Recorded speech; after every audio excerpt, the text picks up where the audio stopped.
Bismillah. Alhamdulillah siap dah nasi dagang untuk customer Zu.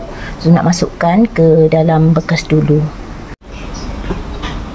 Bismillahirrahmanirrahim. Bismillahirrahmanirrahim.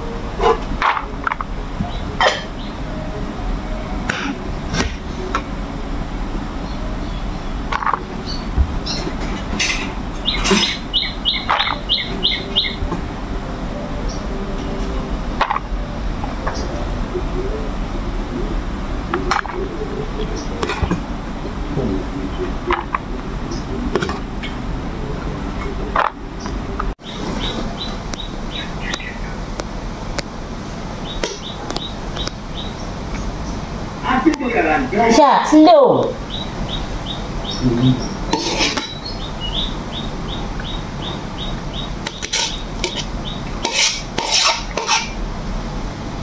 Okay dah.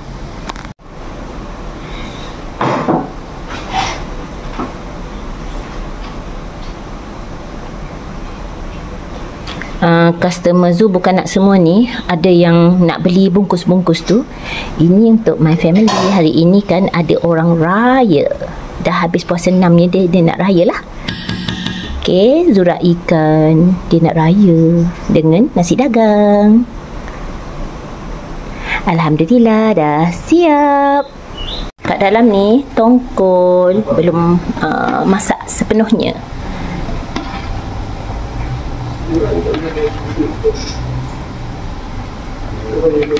Belum masukkan lagi cili apinya tu, penyedapnya tu belum. Bismillah.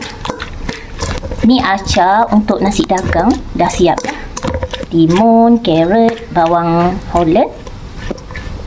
Dulu tak cili sikit nak bagi cantik. Cuka, garam, gula. Kacau rata. Alhamdulillah, gulai si tongkol dah hampir siap dah.